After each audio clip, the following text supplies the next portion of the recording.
जय हिंद दोस्तों। रोड पे चलते समय अगर आपने रॉयल इनफील्ड देखा तो आपकी नज़र एक बार जरूर रुक जाती है। और अगर हम बाइक लवर्स की बात करें तो उनकी सबसे पहली जो पसंद आती है तो वो रॉयल इनफील्ड की बुलेट आती है। दोस्तों, ना ही इस गाड़ी में सबसे बेस्ट माइलेज है और ना ही सबसे ज़्यादा स्पीड है, लेकिन ये अपने एक्सपीरियंस के लिए बहुत ही ज़्यादा फेमस है। ये एक क्लासी लुक दिया करती है, जैसे कि एप्पल एक अलग ही एक्सपीरियंस के लिए फेमस है। तो उसी तरह अगर हम गाड़ियों में बात करें तो रॉयल इनफील्ड ने जो अपनी जगह बना रखी है वो कोई भी गाड़ी सपने में भी नहीं सोच सकती है। पिछले 120 साल से लगातार ये ब्रांड लोगों का पसंद बना हुआ है।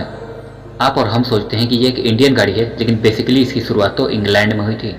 रॉयल एनफील्ड अपनी जर्नी में बहुत बार फेल हुई थी, उसके बाद भी ये सबसे बड़ी कंपनियों में से एक उभर के आई।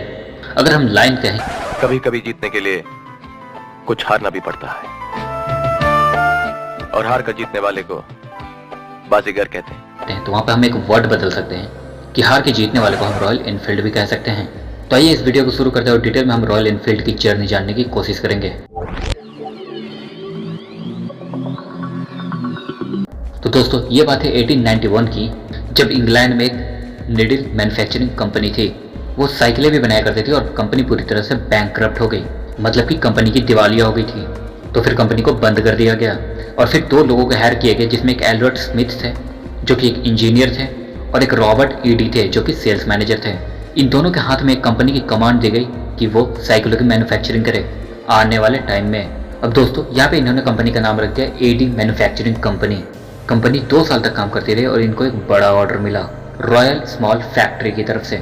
ये कंपनी बेस्ड थी एनफील्ड मिडिलसेक्स में, और इनकी जो साइकिल थी उनका नाम भी बदल के इन्होंने रख दिया रॉयल एनफील्ड। जी हाँ दोस्तों, जो पहली गाड़ी थी रॉयल एनफील्ड की वो एक साइकिल थी और यहाँ से शुरुआत होती है रॉयल एनफील्ड की। दोस्तों, ईयर 1901 में सबसे पहले मोटरसाइकिल मैन्युफैक्चर की गई यहाँ पे रॉयल एनफील्ड की। और फिर दोस्तों 1907 में ये कंपनी फिर से बैंकक्रप्ट हो गई, फाइनेंशियल क्राइसिस आ गया और ये कंपनी बेच दी गई विमिंगम स्मॉल आर्म्स कंपनी को, जो कि साइकिलें बनाया करती है। इंडिया में भी बहुत सारी साइकिलें इनके चलते हुए आप जरूर देख लेंगे रोड पे। इसके बाद आता है वर्ल्ड वॉर 1 और वर्ल्ड वॉर 2। वर्ल्ड वॉर 1 और 2 में इसके बहुत सारे गाड़ियों को यूज़ किया जाता है, क्योंकि ये दुनिया की उन पहली गाड़ियों में से एक थी जो कि एक टिकाऊ गाड़ियाँ थी वर्ल्ड वॉर के नाम पे। वर्ल्ड वॉर के जस्ट बाद कंपनी को एक बहुत बड़े फाइनेंशियल क्राइसिस का सामना करना पड़ता है दोबारा। रेटिस इंग्लैंड में जो इनकी 18 एकड़ की फैक्ट्री थी उसमें बहुत बड़ी एक आग लगती है और कंपनी दोबारा फाइनेंशियल क्राइसिस में चली जाती है। पर दोबारा ये कंपनी वापस आती है और 1932 में ये अपनी बुलेट लॉन्च करते हैं, जो कि एक आइकॉनिक बुलेट है। ये बहुत ही सक्सेसफुल ब्रांड आज के टाइम पे माना जाता है। इंडिया में इसकी शुरुआत हुई थी भारत की आज़ादी के बाद करीब 1949 में।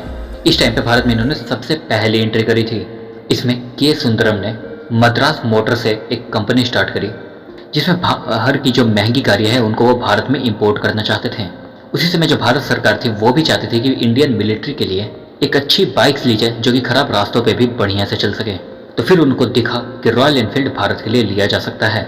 उसके बाद भारत सरकार ने यहाँ पे 800 बाइक्स का ऑर्डर दिया और 800 बाइक उस समय का बहुत बड़ा डिमांड था। यहाँ पे मद्रास मोटर्स के साथ मिलकर रॉयल एनफील्ड इंडिया आती है, जिसमें मेजोरिटी स्टेक मद्रास मोटर्स के पास रहता है और भारत सरकार के लिए 800 गाड़ियों की मैन्युफैक्चरिंग की जाती है। 1960 आते आते ये कंपनी भारत में पूरी तरह से अपनी बाइक मैन्युफैक्चर करने लगी थी मद्रास मोटर्स के साथ मिलकर। वहीं हम इंग्लैंड की बात करें तो इंग्लैंड में हुंडा जैसी बड़ी जैपनीज कंपनी आ गई थी, जिससे पूरा रॉयल एनफील्ड का मार्केट खत्म हो गया था और इस कंपनी को इंग्लैंड में बंद करना पड़ा। और फिर उसके बाद ये कंपनी सिर्फ अब इंडिया में ऑपरेट कर रही थी।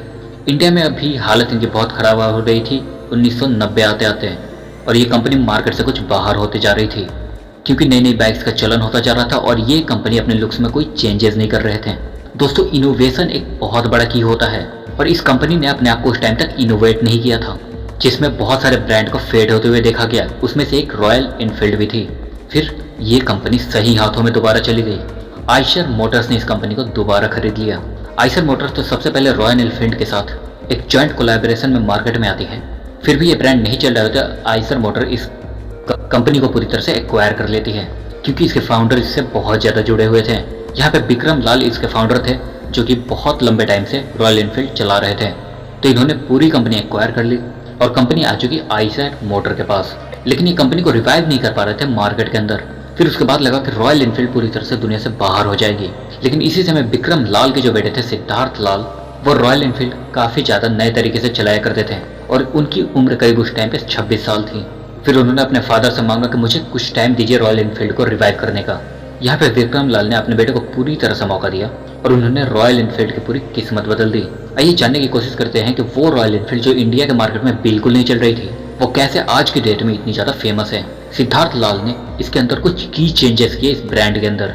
सबसे पहले उन्होंने देखा कि आइशर मोटर्स उस टाइम पे 15 बिजनेसेस में ऑपरेट कर रही थी, तो उन्हें लगा कि अगर हमें रॉयल एनफील्ड का भारत में सबसे बड़ा ब्रांड बनाना है तो हमें अपने बाकी बिजनेसेस बंद करने पड़ेंगे। और उसके बाद इन्होंने 13 बिजनेसेस अपने बंद कर दिए और फिर ये 2 बिजनेस में ऑपरेट कर रहे थे, एक अपने व्हीकल्स वाले सेक्शन में और दूसरा ये रॉयल एनफील्ड में वर्क कर रहे थे। फिर इनका फुल कंसंट्रेशन अब सिर्फ 2 ही फील्ड में था। अब अगर बात करें तो इन्होंने कुछ फंडामेंटल चेंजेस किए ब्रांड के साथ। सिद्धार्थ लाल काफ़ी टाइम से बाइक चला रहे थे, तो उन्होंने देखा कि इस ब्रांड का मेंटेनेंस कॉस्ट काफ़ी ज़्यादा है। मतलब कि अगर आप ये बाइक एक घर पे रखते हैं तो इसके जो लीकेज का प्रॉब्लम आता है, जो इंजन होता है उसको बार बार ठीक करवाना पड़ता है। तो सिद्धार्थ लाल ने सबसे पहले लीकेजेस की प्रॉब्लम सॉल्व करी, इंजन को थोड़ा सा और ज़्यादा बेहतर किया, यहाँ की गियर लेवल जो कि राइट में था उसको चेंज करके लेफ्ट साइड में रखा। अब इससे क्या हुआ कि मेंटेनेंस कॉस्ट इस गाड़ी की बहुत ज़्यादा ना आए।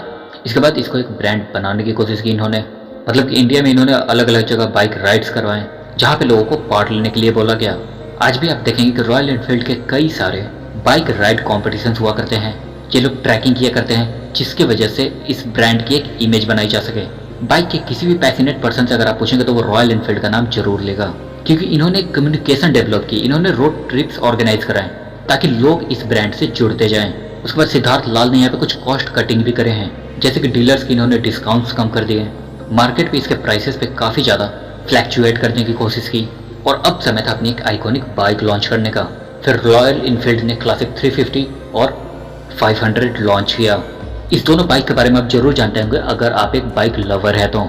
इस दोनों बाइक ने मार्केट को पूरी तरह से चेंज करके रख दिया और जहां 2005 तक रॉयल एनफील्ड के 25,000 यूनिट सेल हुआ करते थे, वो भी एक साल में, वहीं आज 2021 तक इस कंपनी ने करीब 5,70,000 से ज़्यादा बाइक्स पूरे इंडियन मार्केट में बेच दिए हैं और अपना ऐसा एक कल्ट इमेज क्रिएट करते हैं जैसा कि आप एप्पल का एक फ़ोन लेते हैं, जिसकी वजह से आपकी एक नई इमेज बन जाती है मार्केट में। उसी तरह से अगर आपके पास रॉयल एनफील्ड है तो लोगों की नज़र में आपकी एक इमेज अलग हो जाएगी, जैसा कि ब्रांड ने अपना परसेप्शन बनाया है।